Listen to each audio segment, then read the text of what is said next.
So I think I noticed in some of your older videos, or are you Yeah. I know to Americans it's soccer, but did you play football, soccer? Yeah, that was my start of my channel, I guess. I Cool. just wanted to share with people back home what I was doing. I finished my high school certificate, which is like your, I don't know, your highest level at school before you Hmm. go to university. Sure. And the next day after I finished my exams, moved to Sheffield in England and started playing football. Really? Yeah, so it was always like a bit of a dream, and that's all I wanted to do. That's so And cool.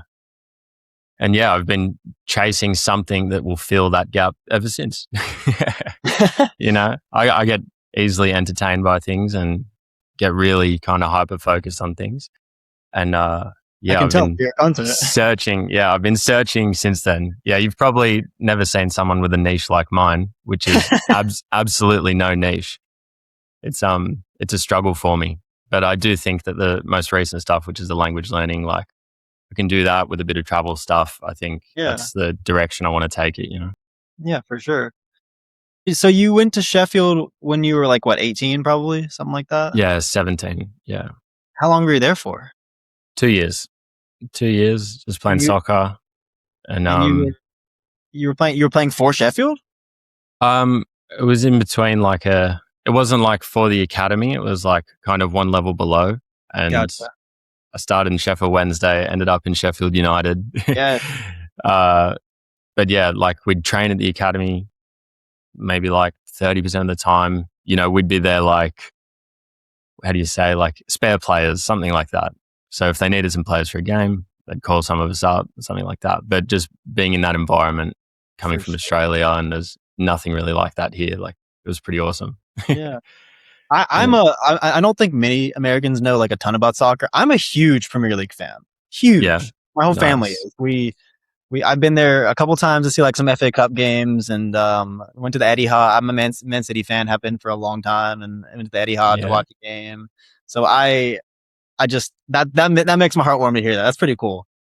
Yeah. Well, I hope City win. I'm a Newcastle United fan, and Thank I just goodness. have a hatred for Arsenal and Don't we Liverpool. all? So I just rather see them lose and City win another one. That's all Yeah, right. anything but Arsenal, you know? Anything but Yeah. Arsenal. Yeah. Speaking of Arsenal, by the way, I saw a comment on one of your latest videos. I don't know, maybe you saw it, and it said, I thought that Declan Rice could afford a Duolingo No, subscription with his I know I weekly. need to get the hair back a little bit more. But yeah, I get that comment a bit. And then I saw one saying, wow, I didn't realize Declan Rice started learning Italian to force the transfer through to like Milan or something like that. Yeah. But yeah, How that does it was make you pretty feel to funny. get comments like that? Yeah, I don't know. It's kind of weird. I don't know. Like I just kind of pretend that all comments are just kind of bot comments. I don't know. Just from what you see online, For sure. like from what you're looking at, I guess, it's easy to me to deal with the world if I just pretend that all comments are just bots or something like that. Like otherwise I just, you get kind of too into them and look in them. Oh, But for a lot sure. on mine, like especially it seems like the smaller the video. So like the one where I just talked about why I regretted going to Italy as the title, like there are a lot of like really thoughtful comments on there, just talking about their experiences and things like that. So seeing Interesting. comments like that is pretty awesome. And Yeah. yeah, it's just like, I guess, a bit of motivation boost at times. Like I couldn't even count the bad comments. They're just super random.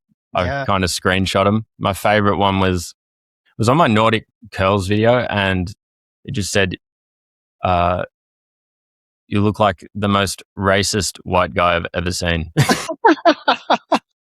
And I was like, "Shit!" I'm like, "Damn!" But That's amazing. yeah, like just random things like that. I guess Yeah, that's hilarious. nowhere near big enough to actually get, I don't know, say anything wrong. It's like Yeah. hard to disagree with me just sharing Especially with my like the type of content experience. you make, you know, it's really Yeah, just what you do in life, which is amazing and I love it. yeah. But talk to me about how you kind of got like what got you into content creation?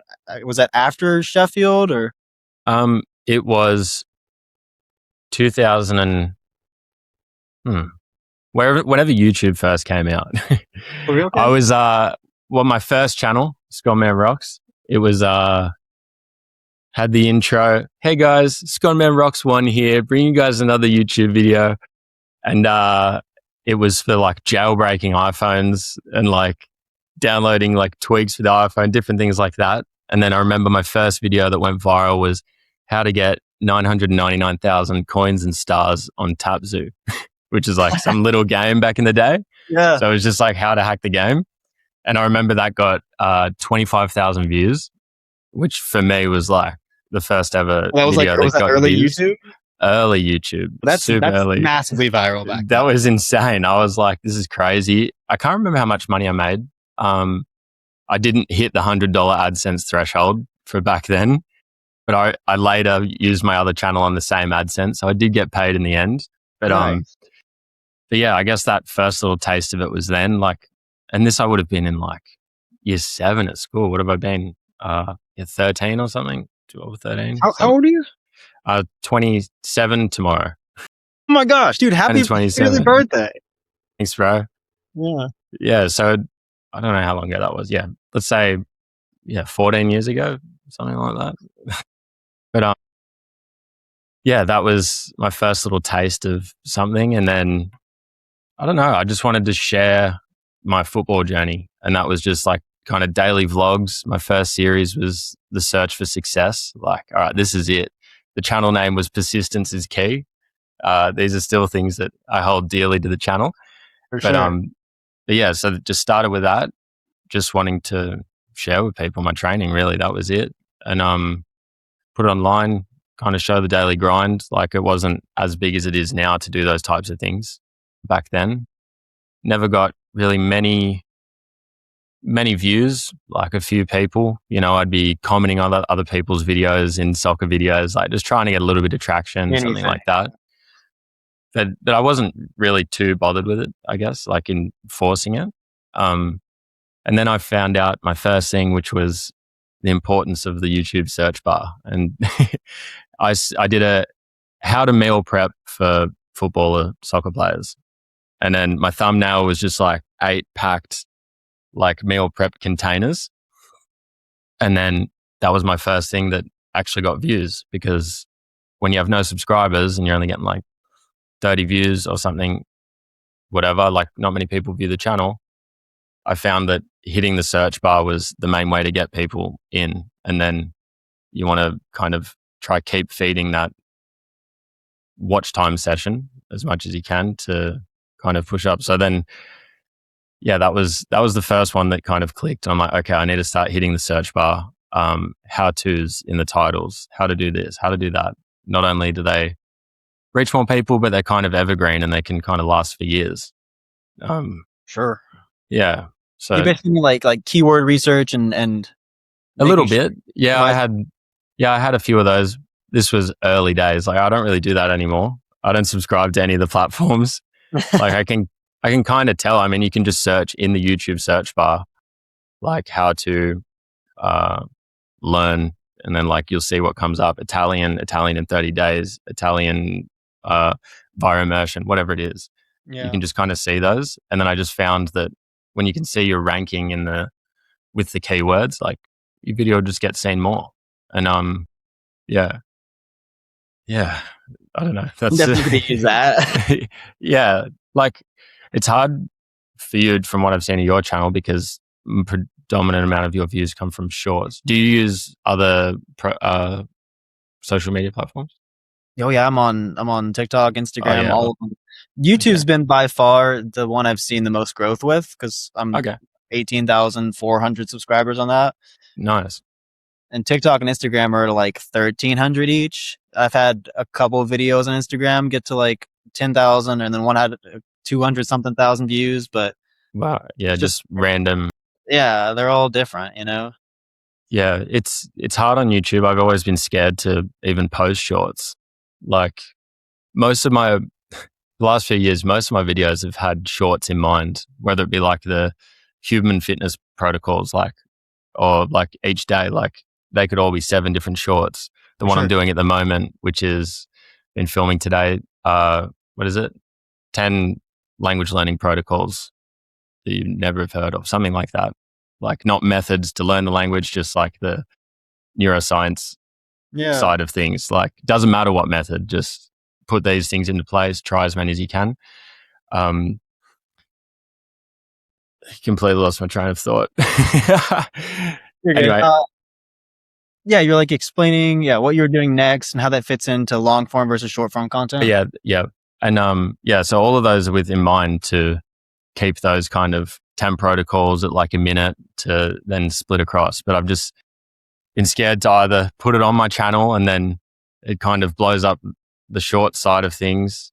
And then like it's a bit weird. I don't know how it works on YouTube. And then I don't really use anything else. Shorts versus long form. So yeah, it's real weird. Like, yeah, I feel like, I don't know.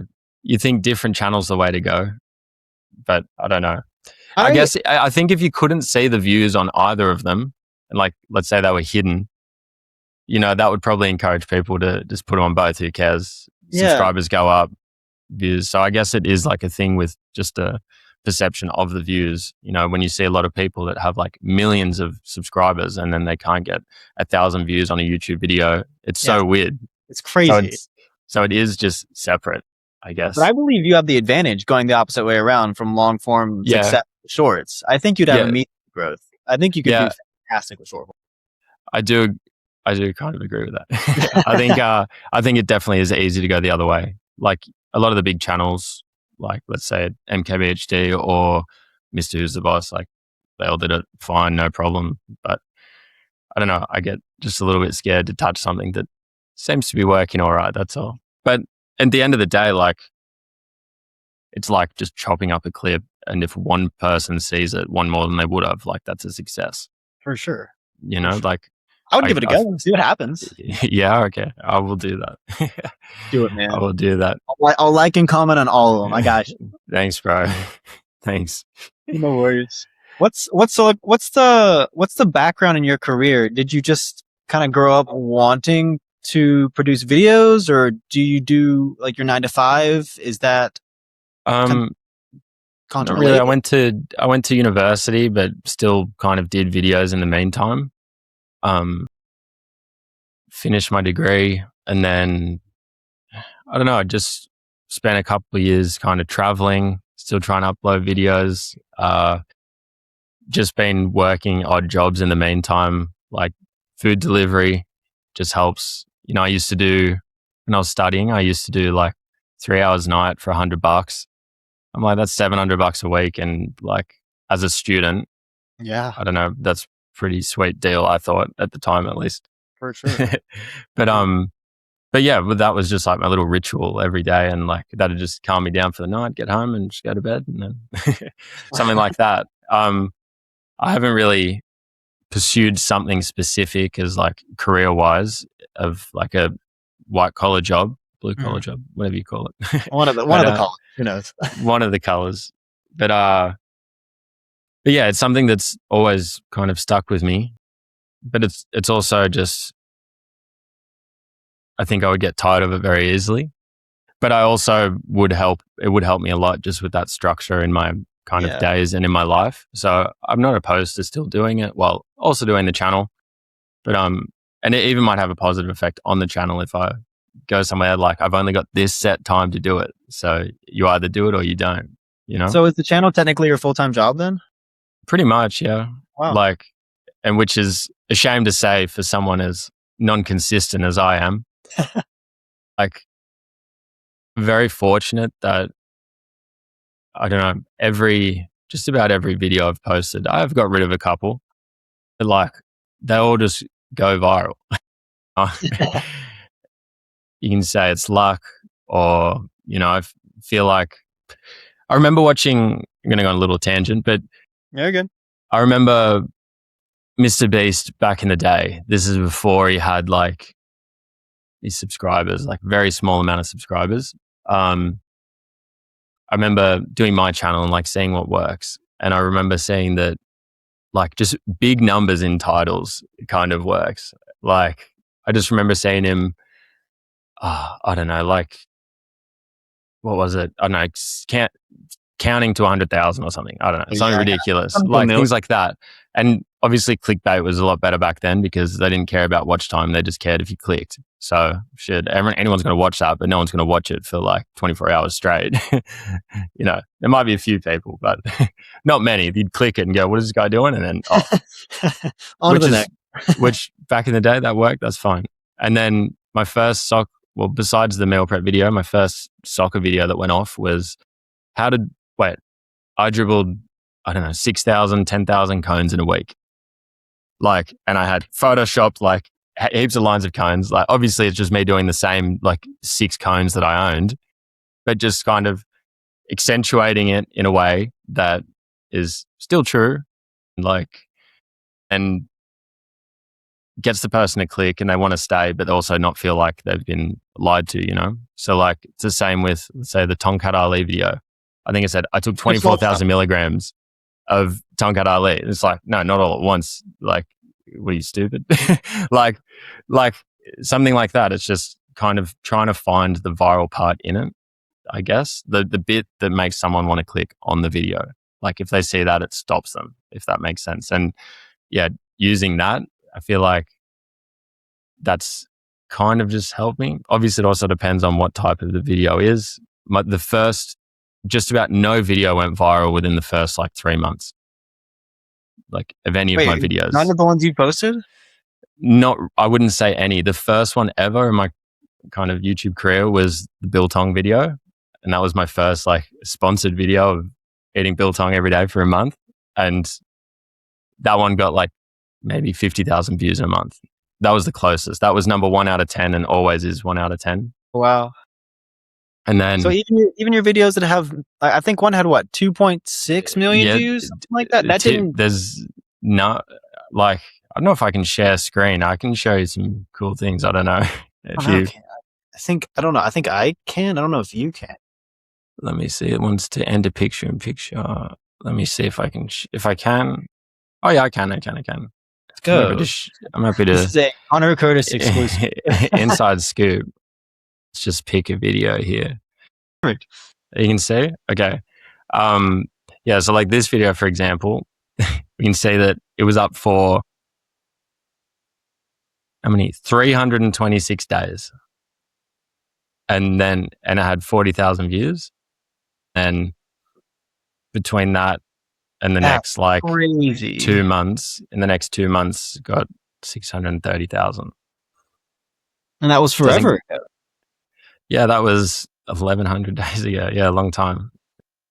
But yeah, and then it just stopped 670 and then 690. So it's had 20,000 in the last 3.5 years? 3 years, yeah.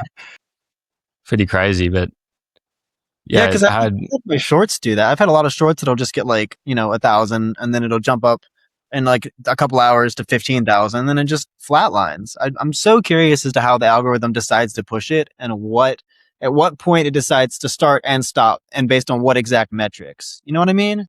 Yeah, like, and I knew that video was a good video, and I knew that maybe it wasn't as trending as like Nordic curls or tib raises, but just like the idea behind it, training a hip flexor 2 times a week for 1 year. It's just like this time compression. Like some of my favorite videos is no words, and it's just like some dude on the piano, and then it's like week 1, week 2. Yeah. And like those videos used to get so many views. There's something to just like that time compression that seeing someone learn something, and like it's just so exciting to watch as a viewer, and then also exciting to do as someone that enjoys doing many different things. Yeah. So your channel was built on like health and wellness, you would say. I mean, you soccer too, but yeah, it was that, and then I guess biggest viral video from that. Oh, okay. Let's. I've got my videos up here just to remind me of the order. Yeah, so like it started soccer, football, then then it was COVID, and then I started doing some like at-home workouts, and that video went viral. Wow. That one got 500,000 views with the majority of the audience in India. So I learnt the ad revenue situation the hard way. So you only get paid like, I don't know, let's say 1/5 of the amount, depending on Based on where the views come from?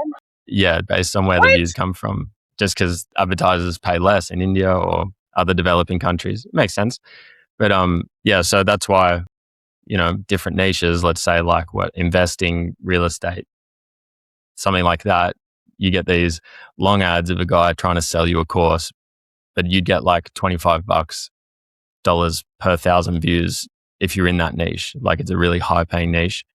Whereas I guess that wasn't as much. And then there were a few different things I wanted to do. First, I was kind of struggling with my football, just always getting injured. So I found Knees Over Toes guy and he did a lot of that content. He's amazing. Fantastic. He is cool dude. He did that one thing and just ran with it, my biggest mistake during this kind of journey has been not doubling and tripling down every time a video goes. So like Nordic Curler goes, that was like a big video once that went viral. And then I just wanted to I just needed to go, what not to do when you do Nordic curls, and just like you can do 10 sub videos from that, because you need to strike while the videos will pop up in people's recommended. Like, I don't remember the last time, actually, outside of this morning when I subscribed to your channel, I don't remember the last time I've subscribed to a YouTube channel. Like, well, thank you. I just don't click the button. Like, I don't know what it is. You just get fed things. Mm-hmm. Usually, I know on my browser, I've got like a blank screen when I go onto YouTube. So I've got nothing shown to me. And if I want to watch something, I know who I want to watch. Like, it's like a manual decision to like, I want to watch this rather than just being fed something, I guess. I don't know. It just, it helps you be intentional with what you want to watch instead of just getting stuck. And like, so you'll have seen people, if you're an avid YouTube watcher, do you like watching YouTube? Yeah, it's pretty good. I love it. YouTube before I was watching Kill Tony before you came on here. So. Kill Tony's mad. Yeah. It's awesome place. Awesome platform. I like that you get to choose what you want to watch compared to the short form stuff usually. And as much as everyone gets sucked into watching it, like, it's just nice to have that, I guess. In this day and age, just your ability to click on something, but you still are relatively getting fed stuff. And I found that, like, if you get a lot of views or if some video goes, let's say if you don't upload within that week, let's say there's like a 70% chance you won't pop up for them again. I think it's dependent on view. Yeah, like dependent on view duration, maybe. Like how much they kind of watched it and engaged with it, things like that. Yeah. Then if it's 2 weeks, I reckon it's just like 95%. Yeah, gone. And it's like, that's it. And because I've never been consistent on my channel, like I've never kind of striked on it. And like every time is a new chance to double down. And that's why I'm kind of trying to take the language learning side a little bit more seriously. For sure. Like there's just so much time between my videos. And that's why if you look at someone there's people with 1 million subscribers and they won't have a video with 1 million views, but they'll probably have like 2,000 videos. Yeah. You know what I mean? So it's like, if you want to build an audience and a connection with that audience, it's all about the consistency part. That'll help you kind of just these people to come in to join the kind of, let's say, community. Well, I've noticed that. Binge watch. Yeah. With the short form that I do, I mean, I post at least once a day. Yeah. And I have for like 9 months now. And did you see like the debt series that I do? Yeah, I saw that. Yeah. So with doing that every day, and it's like you said, doing a numbers thing, like people are following that and having an ability to contribute towards that. And with the consistency of posting every day, I've noticed like you do gain new viewers, obviously, like that's what you want. But there is a growing number of people that just consistently show up to comment, and it does build this little community the more you're able to be consistent, because they see you and you see them, and it's kind of like this symbiotic relationship where you're just like all hanging out together on this random app online, and it's just, it's been really cool to see for me. I've had I've had some channels in the past. Like I did a music account where I had a video go viral on there, and it just gained me like 5,000 subscribers overnight. And then Hmm. I just stopped posting on it. So Yeah. that went away. Like I completely get what you're saying about take like gaps between videos and how it's hard to feel like you can kind of consistently push stuff out, and where's that energy come from, and where like the ideas come from, and the ability to record it all. But the consistency really matters. I think especially with the transition of how we've added this just abundance of short form content these days. Yeah. Yeah. Yeah, it's interesting.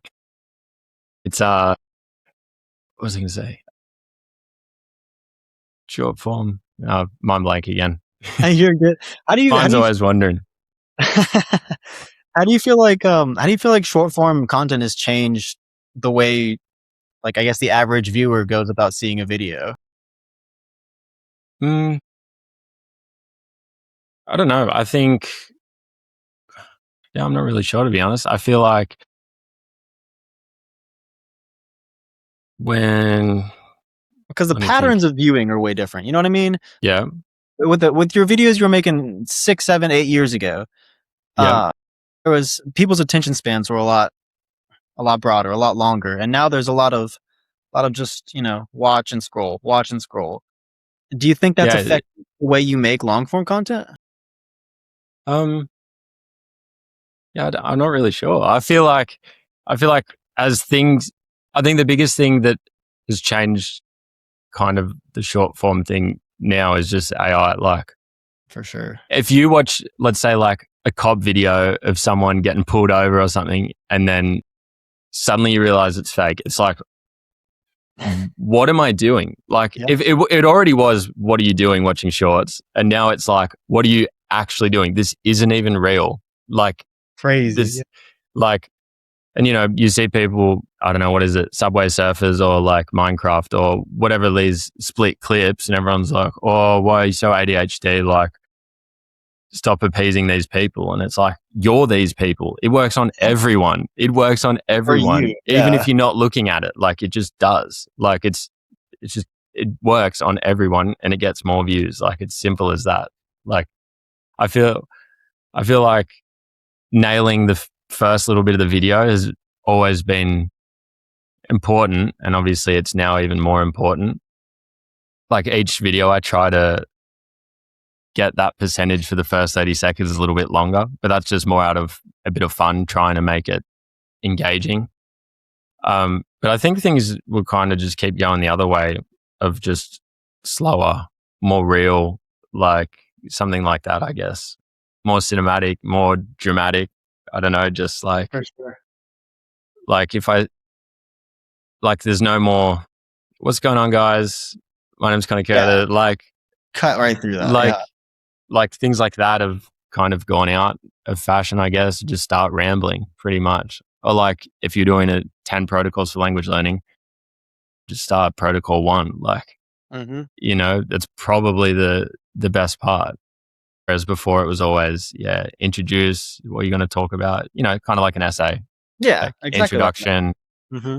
Yeah, but it is hard to squeeze a lot in within a few sentences at the beginning. And it's just like, I don't want to speak too quick. Do I just put it in 2 times speed, or like, I don't know. And then there's the other choice of, if that gets more views, would you do it? Does that affect the video enough? Yeah. Like, if you saw that you got 5,000 more views on every short, would you put, I don't know, Subway Surfers at the bottom? I don't think I'd do that, but You know what I mean? Like, but yeah, that's a bit of an exaggerated version, but it's just like, people do time it, does it. so it's not Yeah, of exactly, course. Yeah. And the brain rot is real. Yeah, it's interesting that that's how it's kind of shifted, and it almost feels like people are like just doing that for like to grift views, and it's really frustrating when you pour your heart and soul into making a video that is truly authentic and good and realistic, and then Yeah. Subway Surfers just takes over your takes over your globe. It's awful. You see a low quality, worse video. and Exactly. then Just It's a little like, pissed off why, at it. Yeah. why has this got 3 million views? Well, speaking of content change, obviously you've changed from the health, wellness, football stuff towards language learning. More What learning, sparked yeah. that change? It's always been an interest. I reckon at school I did 1 year of German, 1 year of Japanese, 1 year of Chinese, 1 year of French, 1 year of maybe like Italian. Like all I can say is hello, how are you, and mein Geburtstag in February.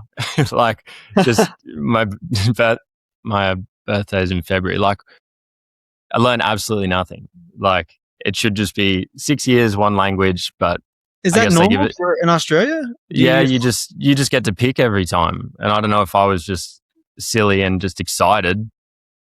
But again, like I was hearing you talk about in your video this morning on learning Italian, like it's very different, the classroom environment to probably how you wish you would be taught, some of the things you would be taught.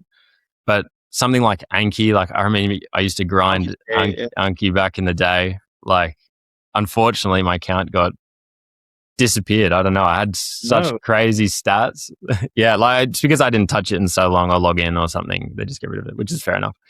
But yeah, like I used to just love that. Just the idea of being able to, remember everything, learn words. Yeah, it's just such a tangible thing that you can kind of put yourself through, and then you see the results over time, and it's just exciting. And like even when I don't know, I first went on a trip overseas and I was like, well, where are you from? And they're like, we are from Germany. And then it just started speaking to him. I pulled out my 3 sentences and I was like, this is awesome. Finally. This is mad. Like it was just heaps fun. And then, yeah, I think it's just always learning, finding productive ways to learn, how to fit it in, how to keep the habit. Those types of things spoke to me. So when it went from kind of sporting stuff more to like education with the human kind of videos, I always kind of I always felt like a niche that is kind of missing is something entertaining, easy to watch, and just all of the information we all hear about on podcasts. So like, let's say it's a method of journaling that has really good science to back it up. These are the improvements you see in your life.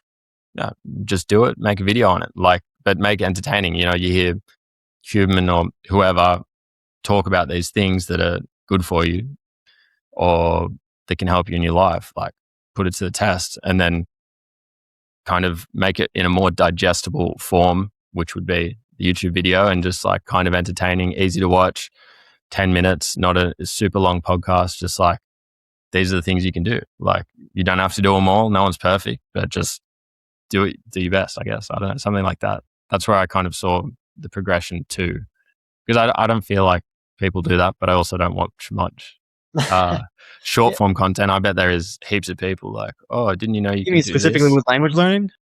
Or just anything, like anything. Yeah, not specifically with language learning, but then to the language learning part, I don't actually remember what sparked it. I think I was just going to Italy and I was like, let's go back into it. I love Italian. In Australia, I played in, I guess, like Milan Academy. You just pay to go to it. It's not like anything prestigious, but there were some good players there, and like all the best Italian coaches all played for Milan and things like that. And yeah, I just used to love the language, and I'm like, this is mad. Everyone loves to swear in Italian, and I was like, yeah, this sounds like my type of language. In saying that, I started to regret it.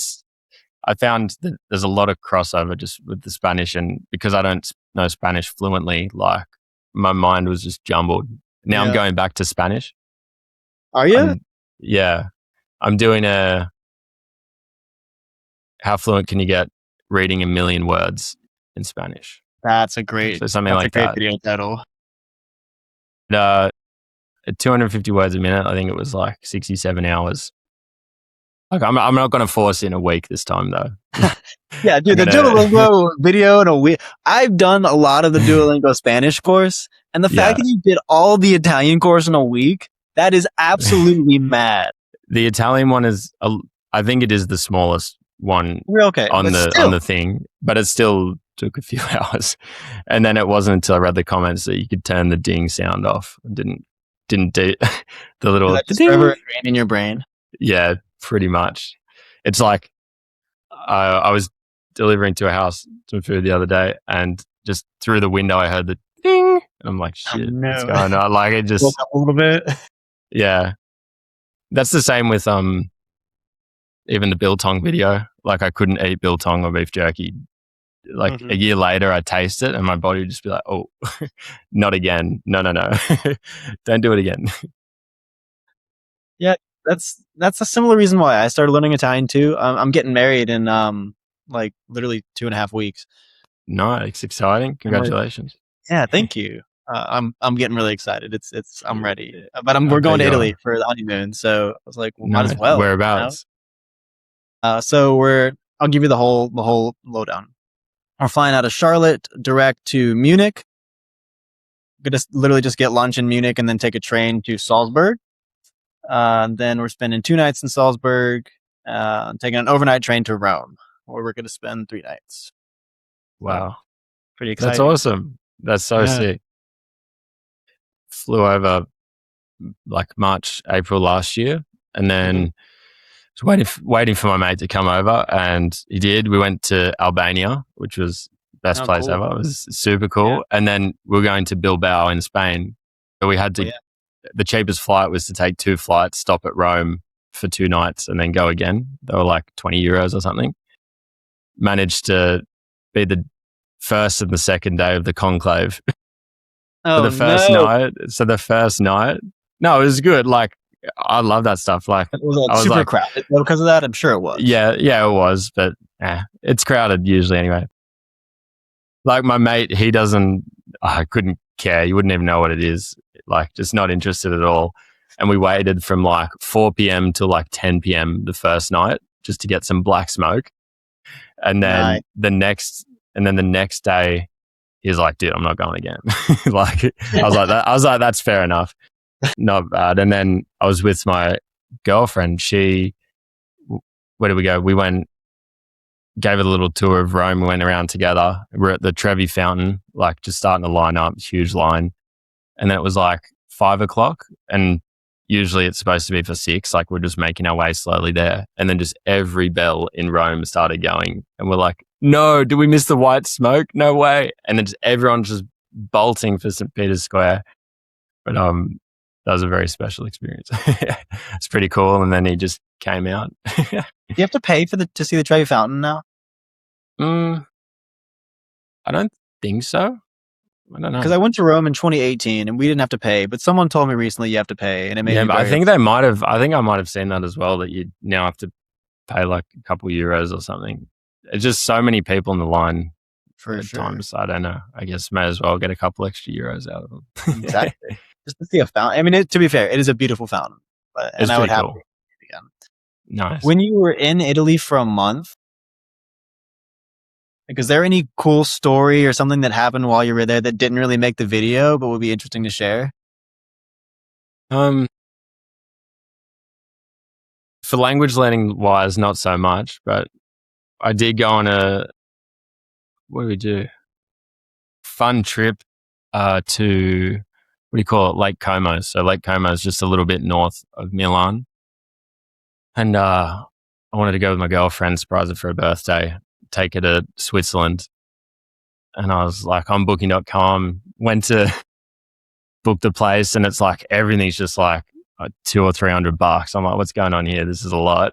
And then I saw this little one. It was like $60, $80, whatever it is. I'm like, that's it. It's the one. So, yep, there she goes. And then went to go book a car, hire a car. It was an electric car. And he was like, how far are you going? And I thought it was so I wouldn't have to pay more. And I was like, oh, not far, just going to Lake Como and back. Anyway, where we went ended up still being in Italy. That's why it was cheaper. It's just like on the border by like 200 meters or something. Yeah. And then got there on the charge, and then there was like a few kilometers left on the charge, and then I could not figure out how to charge said car. Oh my God. It was no good trying to do it. It was charging at like 20 kilometers like per hour charge or something. Made it a little bit into Switzerland that morning, and then just had to stop. That was it. We made it in there for like quarter of a day. That was it. but That's amazing. But yeah, I'm trying to think of a good story, language learning wise. I think one of the highlights was just in the video, just speaking to Antonio. Like for some reason, the people that want to speak to you are the people that want to like sell you things or Of course they are. sign you up for like a non-for-profit or things like that. And just you got to kind of use it to your advantage. I feel like the thing I regretted not doing there was just going with like a family, because they'll know why you're there, they'll know you, and they'll know that you're here to learn Italian. We're going to speak slowly around him. We're going to introduce him to the food, like see a little bit more of that conversation. Because I wasn't the biggest fan of, I guess, the immersion school, I guess, if that makes sense. So you were there were you there specifically for school? Yeah, just to learn Italian. That was the thing. I also did wanted to do a half marathon there, which was a bit of fun. That's awesome. Yeah, so I was kind of training for that as well. But yeah, I guess the Duolingo video paid for that trip. That's luckily that went viral. I feel like I didn't really expect it to go as viral as it kind of did, but that was nice. But yeah, Italy was great. The plan was to kind of vlog the entire time, and like I kind of was getting something going with this company, which is kind of just like a more local version of TripAdvisor or Get Your Guide or something, where you can do like these experiences. There was like kind of a local version, like live on the farm, go fishing, different things like that, which I regret kind of not just vlogging. Like, what's the reason not to, is the way I put it, because I really enjoy filming and I like sharing things with everyone. And then I guess I made the second channel. It was going to be like a daily vlog type of thing, and just, I don't know, kind of fell through just because it felt like that would be the one to connect more with people, which is probably what I crave on the channel. And you can only do that from a fresh kind of start. I feel like if you had saw what video the person subscribed to me on my subscribers, I pretend I've got like 10,000 subscribers, let's say, that have maybe since the language stuff. So I feel like that's what I'm working with. It's like you may as well just think the 40 other thousand just don't really exist, because the chances of them coming back just because they subscribed to you 8 years ago is like not very high. Like you just won't come up, and unless they check the subscription box. Some people do. I've never really checked the sub box. Like, I don't know. I'm sure people do, and people put notifications on and things like that. I do very occasionally actually check it, but it's only if I really look up a creator, because I know I want to watch one of their videos, not for any other like, realistic reason. Yeah, well, it's so easy to get out of the loop. Like you'll have experienced it on there. Shit, I haven't seen a video by this guy in a while. And then you manually search it and they've got like 12 videos out. And you're like, yes. Oh my goodness. I forgot about them. I didn't even know they still existed. Like, just because, the algorithm gets it wrong and didn't think you'd want to watch it because you haven't watched it in that long, or there's other things taking precedent. And then, so it's just, staying in that, staying in that zone of consistently uploading. And What did immersion, like being immersed in the Italian culture, what did that teach you about discomfort? Discomfort. I'm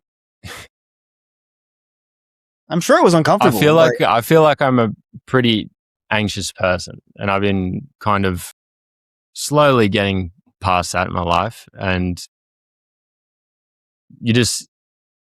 I feel like the first time I went to, I think it was on the first day, my pants ripped on the plane coming over. Yeah. And I'm like, all right, I need to get these fixed. This is going to be the first thing I speak in Italian. Yeah. Un buco. Puoi aggiustare I miei pantaloni. And I didn't even say it right in the video. I looked it up and everything, and I'm like, all right, let's G it up. And like, I just had the camera like down by my side. Like I didn't know how to film, like needed some meta glasses, like the whole thing. And then when I got out of there, I think it's in the video, I've just got like this rush of energy, and I'm just like, oh, like that's all it was. That wasn't hard. Like I was pretty embarrassed just in myself for whatever reason, just defense mechanism, I guess. And I was just like, whew, like, all right, let's go. I'm ready to vlog on these streets and get amongst it. But Yeah, that didn't last. Andiamo.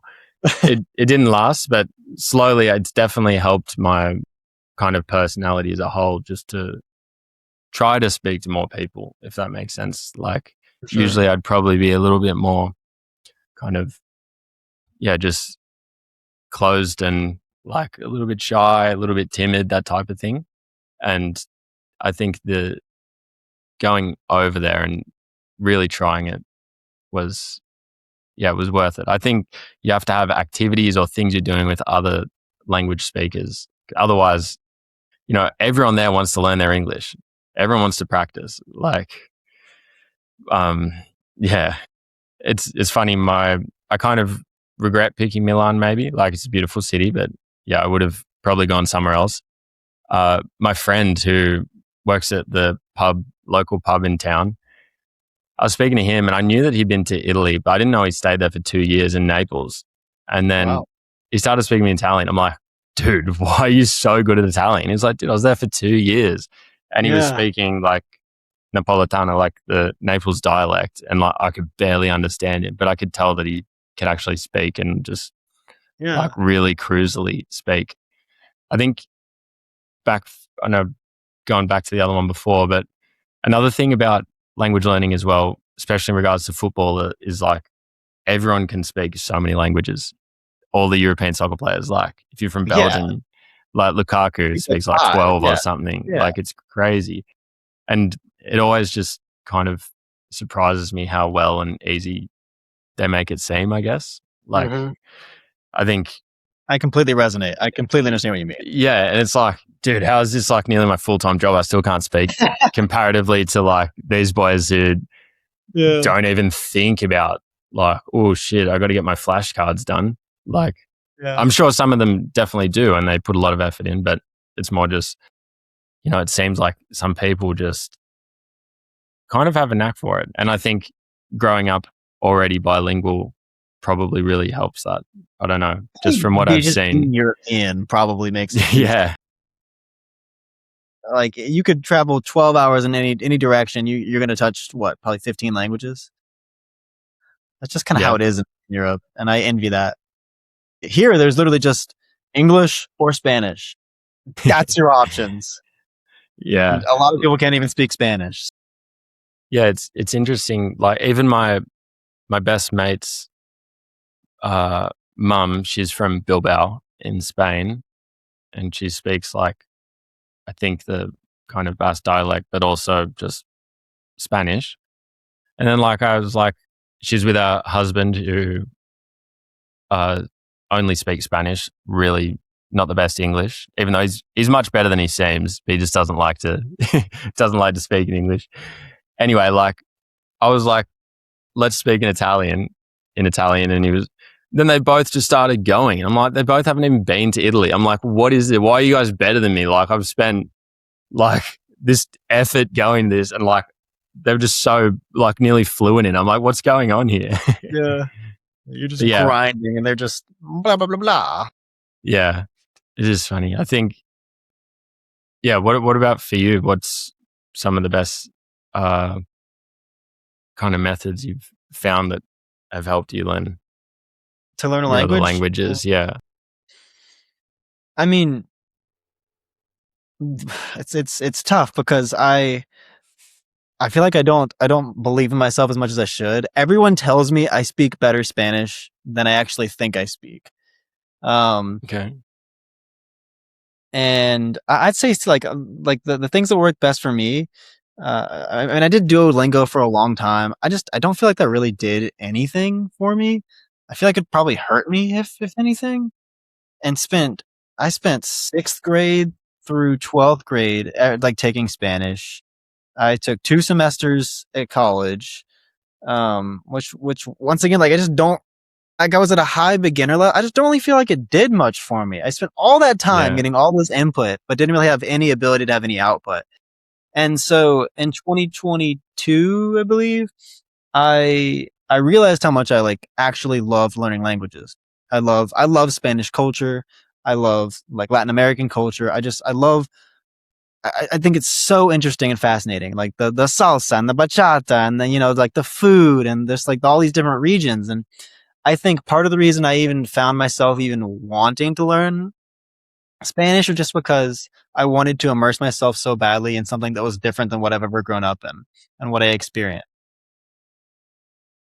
That's kind of led me to I did Duolingo every day, which, like I said, didn't really help. I was writing in my journal every single night in Spanish. I think writing helped a ton, Yeah. even if it wasn't correct. Yeah. It was an output.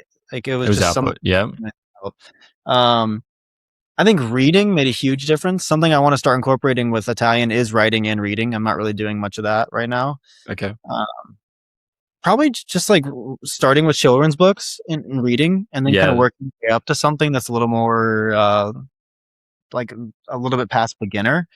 And Hmm. I think you have a grasp of kind of like those first 1,000 words that you really are most common, and have the ability to just actually understand what a conversation's about and what the context is and how that works. I think from there it's just a time thing, and you have to spend, in my experience, tens or hundreds of hours just taking in as much as you can and then trying to replicate that out in the world and speaking it. And it sucks sometimes because you just feel so embarrassed that you spend an hour learning something and then the next day it's like, what the hell did I even learn? And it's just doing that for like 3 years until you actually feel like you can talk well in the language. Would you Yes. somewhat agree? Yeah. Well, it's a weird thing. It's like, I don't know. For me, it seems like there's just like a cap on how hard you can go or how much you can learn. But then, like, yeah, I guess it's just it's a weird thing because it's so difficult, I think. Like, it's just such an insanely difficult thing. But if you put X amount of hours into it, it doesn't mean as much as doing X amount of minutes over X amount of days type of thing. Like, it's just that kind of constant repetition of exposure, I guess, something like that. That's And I why I've talked about found. this on my video today that I posted yesterday Yeah, too. yeah. I'd rather do 15 to 30 minutes a day for as long as I can manage to do that than spend, 3 hours a day Sunday. and then burn out. Yeah, like all of one day. Yeah, I think that's probably the route that makes the most long term sense. yeah. Because I don't know what your And goal is for language learning. Like by the time I'm like 40, I would love to be able to speak 6 languages. That's what yeah, I want, yeah, and I don't think there's any other way besides just saying. And this is a lifelong thing I'm trying to do. yeah, yeah. It's like I'm trying to think what was I going to say? Farted in. Uh, so I don't know what my goal is with language. I was going to say something that I've learned from doing the channel is just like more is not what's better generally, whether it's Nordic curls for a month. I had like hamstring tendinopathy for about a year after. Like, I'm not Did encouraging. Yeah. Like, it was just this constant little niggle of just trying to fix the tendon because obviously just overloaded it. Simple as. Too much. Fair enough. And like, it just, or that's why I guess it, rather than the kind of cramming, it's just that long term time constraint is better. Like, this is what 1 hour of learning Spanish every day for a year looks like. That's a really good video. You just Mhm. do your little progress, things like and you that. learn fun. Yeah. Yeah. Play around with so it's like the million word thing. I could do that in a week, but is there any point of doing it in a week and not a month? Like, I'm not going to get anything out of it if I do it in a week. Like, I'm just going to be reading monotonously for 67 hours for absolutely no reason. Like, it's not going to stick. But if it was a million words over a month, 2 months, 3 months, whatever it is, the reading will help stick so much more. I guess my my short term goals is I do want to deem myself fluent in a language. That's short term goal. Yeah. And long term goal. Yeah. I think that'll be Spanish for me. But also, like, I've had a lot of a few messages from different like language schools in different countries. And so like China, for example, like, hey, come here for a month. Let's do this one-on-one type of thing. We'll give you a place to stay. And I'm like, shit, I'm not gonna learn Chinese in a month, Mandarin in a month, but like, can I say no to that? Probably not. Like, maybe it'll inspire me to be fluent in Chinese, but That's a tough one. That's a tough one. Yeah, I know. I've always said if I'd learn a non-Latin script, it would be Arabic. I just think I don't know. If I could choose one out of like Japanese, Chinese, Arabic, and whatever else there is, that like usually like the 3-year kind of languages, the hardest ones, I'd probably choose that. But yeah, Arabic would be sweet. Yeah, but I mean, both of them, all three of the languages seem so foreign to me. How you can even get like, oh yeah, I mean, thing from the sounds that come out of their mouth. Yeah, it's like, what do you like? I completely on the same page. I completely agree. No, yeah, I want to get some Latin languages actually fluent, and then we can move on to like Korean or Japanese or something and go from there. Yeah, one of my friends that I was traveling with, like, I've known him for, I don't know, since I was like 13. We traveling around together. We land in France. Start speaking fluent French. I'm like, dude. He's like, oh, I grew up in France when I was little. I'm like, what? Didn't you just share that info? What is this? I'm like, dude. Well, I feel bad for not knowing, but like that to me was just like crazy, and he just super fluent. Like, obviously, it took a little bit to get back into it, but just all comes back pretty quick for him. It's just so. I think just from the outside perspective, looking in at people that speak multiple languages is just very impressive. Just as how I look at someone even speaking Arabic or Chinese, I'm just like, how does that even make sense? Yeah. And then that's why, like, I guess I would say the biggest language YouTuber is like, I've forgotten his name now, Zhao. But yeah, the Xiaomi, white guy with black hair. Yeah, he speaks Spanish. He speaks everything. Yeah. Does just travels the world. Video, speaks to monkeys. Yeah. In the zoo. That video went viral. That was pretty impressive. But yeah, and then there's not really other kind of language YouTubers. I watched have you seen The Language Jones? Have you seen? So he's a linguist. He just talks about his random things. And then he did a video. He probably already had like 120,000 subscribers. Uh-huh. Then he did, what is 6-7? This was pretty recently. Yeah. And he gave a really good linguistic explanation of the phenomenon of 6-7. Like, just a word that doesn't really mean anything, but has a bigger cultural meaning. Anyway, that video got like 2.3 million views. He then nearly like doubled it down. Actually, I might just have a look while I'm talking to you, but straight up, he uploads 2 or 3 videos a week. That's if they're long form, that's consistency right there. Good Lord. Yeah, it's quite good. Like 4 days ago, ChatGPT versus Claude versus Gemini, which AI is actually best for language learning.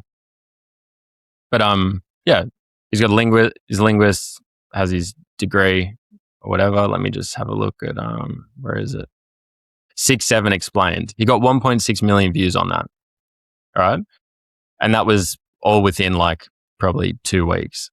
And then the next video he followed up with is Black American speech becoming tonal? Like, super interesting topic. He explains things so well.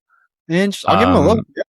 Yeah, but it's more just the idea is that he doubled down, obviously, video every week at least since, and he went from 120,000 subscribers to he's now on 290.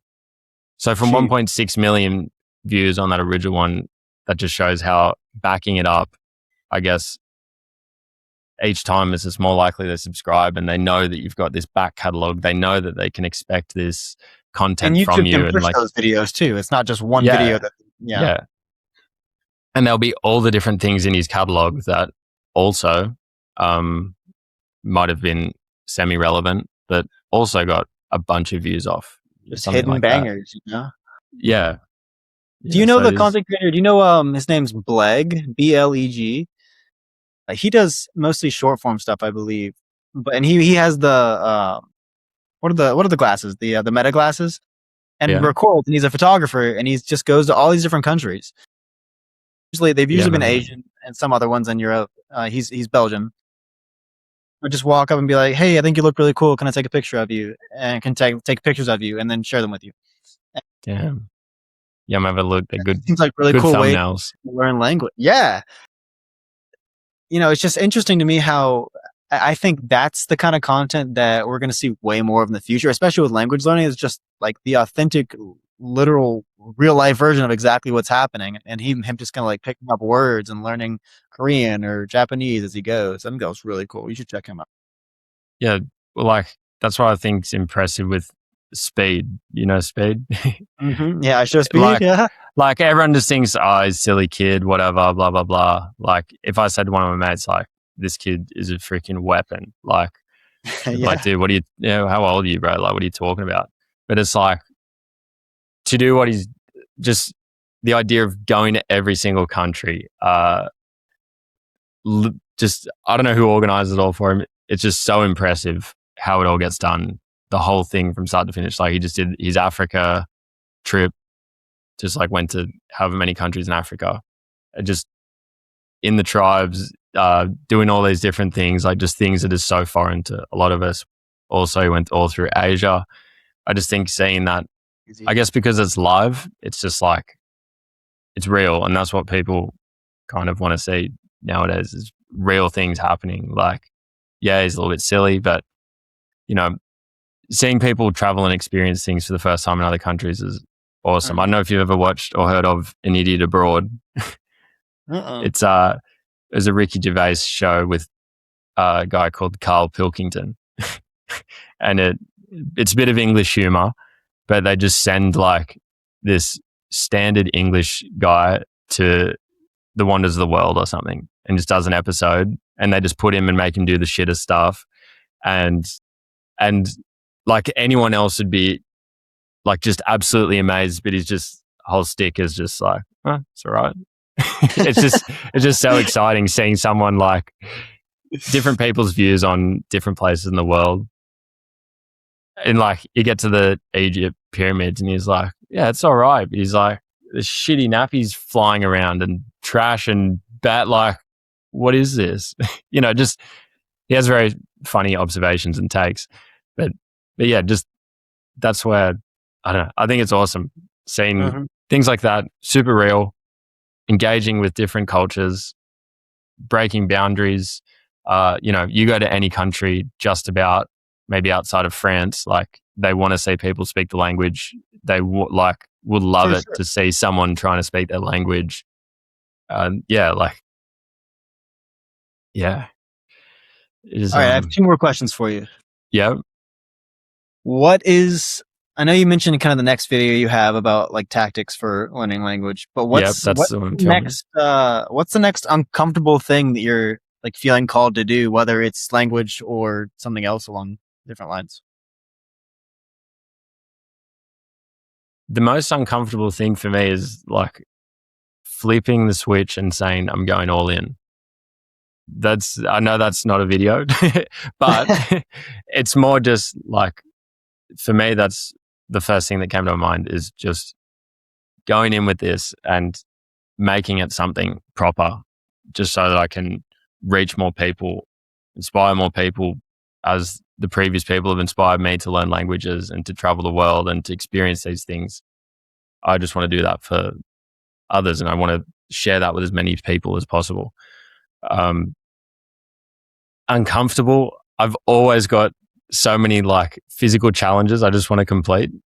I reckon there's been 50 to 100 videos that I started and didn't complete due to either injuries or just not making it the whole way. Like if I made it 3 weeks out of a month, like, and then missed a day, like I just scrap it. I don't know. It probably makes it more real and say, hey, look, I'm human. I miss things. But but like, yeah, I just kind of scrap it. Like uncomfortable. I'm thinking ice bath, pretty much filmed but never released. What do we have? 3 times. I spent 100 hours in an ice bath. No, sorry. No, 100 hours. Yeah, something like that. Some ridiculous amount of time. Or I took 100 ice baths in 30 days or something like that. See, you could, instead of just an observation, instead Yeah. of always making those long form videos, you could do like a daily series of an ice bath thing and make it a short form. And I think you could Yeah. get just as much use out of that. It's so like one I've always wanted to do is a handstand push up. I reckon I've filmed the first 4 days, like even as shorts, like in my life. And then I just struggle with the consistency. Like something will happen, something will come up that won't take priority. And then I'll have missed the day. And then what was it all for? Like that's my biggest thing. Like it's so impressive seeing you do it for 9 months. And Thank then you. there's people out here that even more 9 years, like, you know, even just like, let's say, I don't know, Joe Rogan, for example. I don't know what podcast number he's on, but it's a big number. 2,000 something. Yeah, like it's ridiculous. That is unfathomable amount of work, you know, and consistency just over just such a long time period. Like I do just find it hard to keep that consistency and keep that excitement and that drive. Usually what makes me end up getting a video out is I have another video, like my 1,000,000 word one, that I have the real excitement for. And I'm like, I can't do it until I get this done. So I just have to finish this one and then I get to move on the next. Like, I don't know, my excitement wanes quickly, I guess. I don't know. And a lot of the, sorry.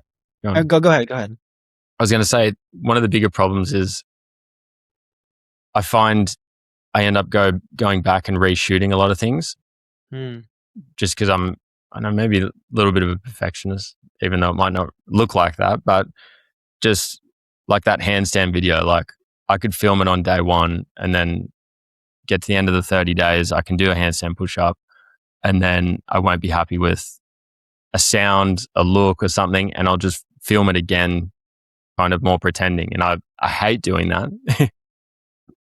It's just something that sometimes is, I guess, a little bit easier just because I just fail to either film it every day or speak to the camera and say the right things because you can't really plan a script like you would if it was just a normal, I just need a script, I need to shoot the video. Like it's so different. I don't know what's going to happen like in the videos.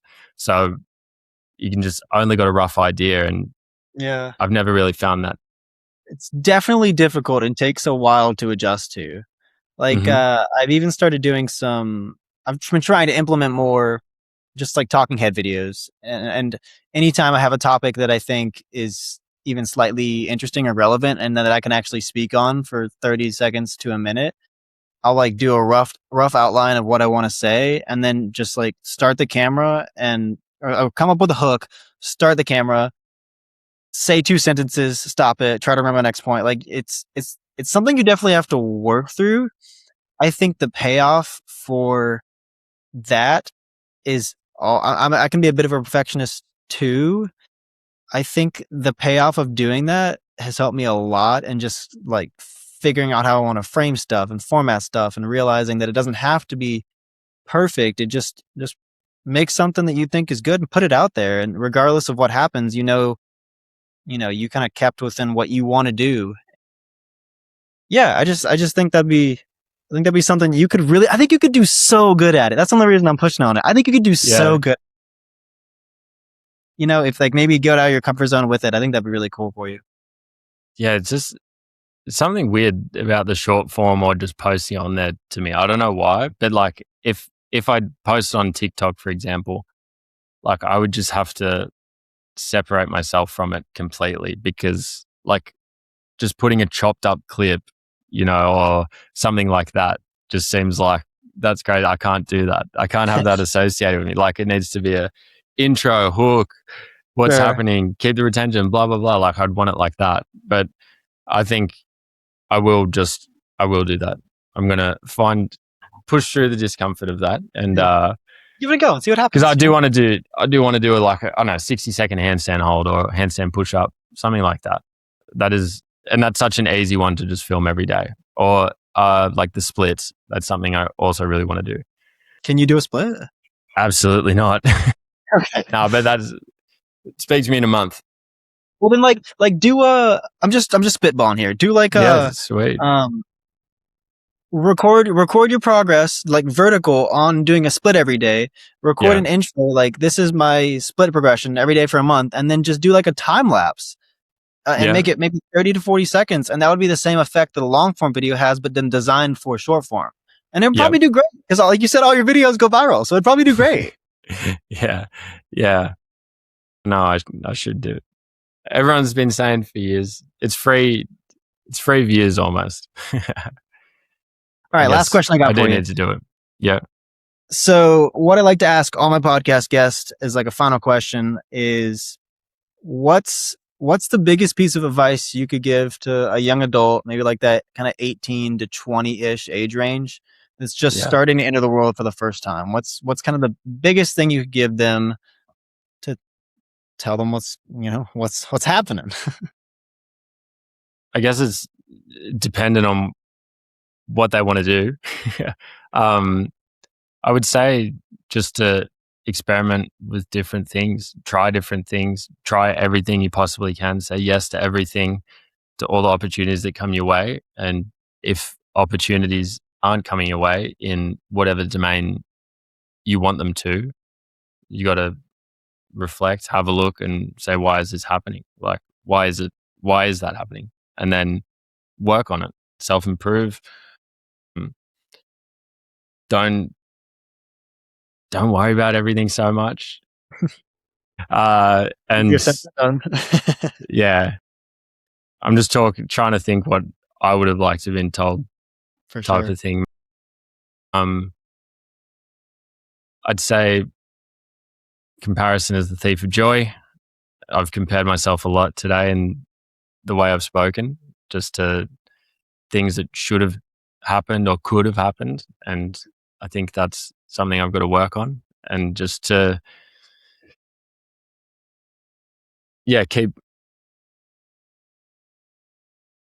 just have fun with it. That might sound silly, but that's honestly some of the best advice I got given. And I'm like, dude, why am I worrying about like this freaking camera angle is the right amount of lighting? Is it cinematic? I'm like, dude, just get it out. Just, if you're in the content kind of world, obviously just your only option is to just fully send it and just embrace what it means to be and do that and go about it diligently. I mean, a lot of people just say like, I know there's the famous Mr. Beast stuff of, oh, your first 100 videos are going to suck. And like, I don't know, you got to learn the stuff, but also just maybe just put random ramblings online and like, if you're doing it every day, okay, but at what cost? What could you be doing with that time to further what you really want to do in this world? I don't know, something like that. Little bit of a ramble from me there. That is all good. No, that's great advice. Yeah, I don't know what you just said made me think of like, when I was 18.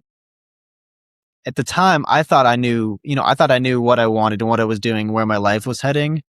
But then, you fast forward, I'm 26, I'll be going on 27 in like 5 months. It's like you grow up a lot in that time, and then over the next 5 or 6 years, like your understanding of how the world works really will change, and you're probably going to suck at a lot of things when you first start. But I wish someone had told me at 18 that like you're kind of supposed to suck at a lot of things at the start, and then as time goes on, you'll get way better at it, and you'll learn how the world works and where you fit in it. And I think that's super interesting how I didn't realize that until recently, that you really will grow into being an adult. It doesn't just, you don't just turn 18 and have it all figured out. And yeah, like you said, just experience, like be joyous. Like every day is a gift, every breath you get, amazing. So yeah, being grateful and having fun with it, no matter what you're doing. That's what I think. It gives a lot of relief, and it gives you the kind of courage required to allows you to have that courage because you're not fearful. I don't know. That's all. Sure. Connor, how can Awesome. people find you?